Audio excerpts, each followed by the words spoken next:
Perkenalkan, nama saya Miranda Elisa Brusemiring, MPM 21110045 dari Universitas AKBP Nomensen Medan, Prodi Pendidikan Bahasa dan Sastra Indonesia. Di sini saya akan menjelaskan sedikit tentang isi dari novel Mochtar Lubis, yaitu yang berjudul Harimau. Novel Harimau, pengarangnya Mochtar Lubis, negara Indonesia, bahasa Indonesia, genre novel, penerbit Pustaka Jaya, tanggal terbit 1975, jenis media, sampul kertas dan sampul kertas, halaman 266 termasuk catatan halaman pertama, didahului oleh Senja di Jakarta, diikuti oleh buku ini, yaitu Mochtar Lubis. Ketika ia masih muda, Mochtar Lubis sering bertualang ke belantara Sumatera. Lubis kelak menulis bahwa dua peristiwa selama masa itu, yaitu melihat rumah bagus yang terabaikan dan bertemu dengan harimau, menjadi inspirasinya dengan penulisan Harimau.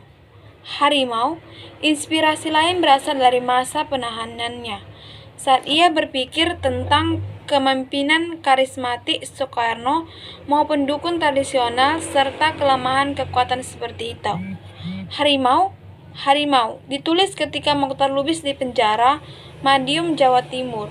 Judul aslinya adalah Hutan, pertama kali terbitkan Pustaka Jaya di tahun 1900. Harimau. Buku ini telah mendapat hadiah Yayasan Buku Utama sebagai buku penulis terbaik sastra di tahun 1975. Buku ini dapat dibaca sebagai sebuah cerita terbaik petualangan di rimba raya oleh sekelompok pengumpul damar yang diburu oleh seekor harimau karena kelaparan. Berhari-hari mereka mencoba menyelamatkan diri mereka dari seorang demi seorang. Di antara mereka jatuh jadi korban terkaman harimau. Di tingkat lain, juga terjadi petualangan dalam diri masing-masing. Mereka, kelompok pengumpul damar ini, di bawah tekanan ancaman harimau yang terus-menerus memburu mereka. Dalam mengenai diri mereka masing-masing, yang mempertinggi pula kesadaran mereka tentang kekuatan dan kelemahan-kelemahan anggota-anggota kelompok mereka yang lain.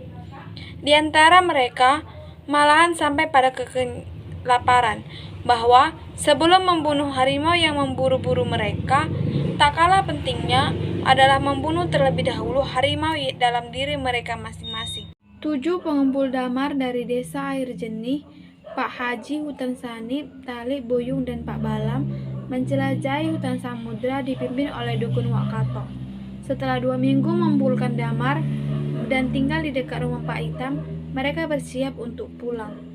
Namun setelah keberangkatan, Buyung menyadari bahwa ia lupa memeriksa perangkap kancilnya dan kembali ke Wak Kato.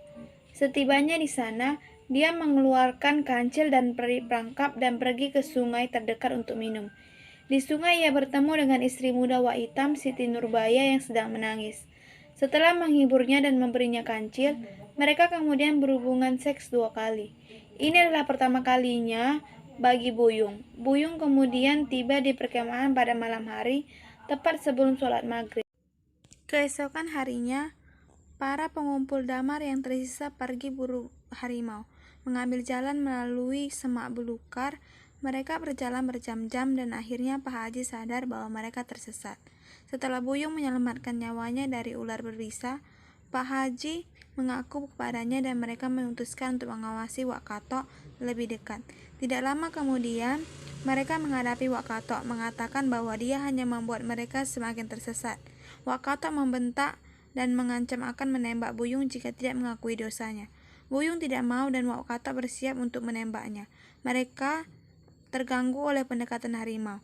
Wak Kato mencoba menembaknya, tetapi senapannya salah tembak karena bubuk mesiunya basah.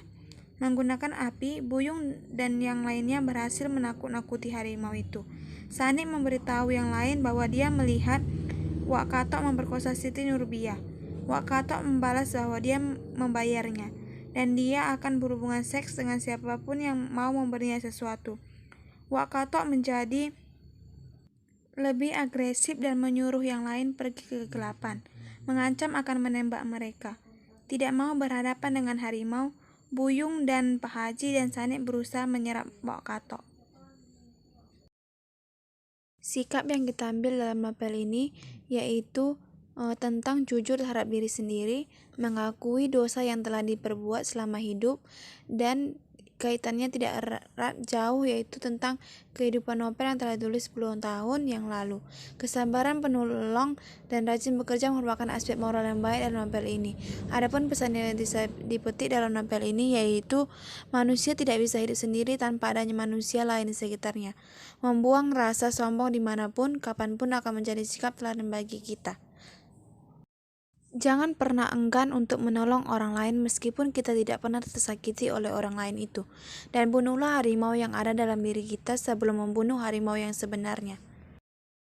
Terima kasih sudah menonton. Semoga video ini bermanfaat bagi kita semua.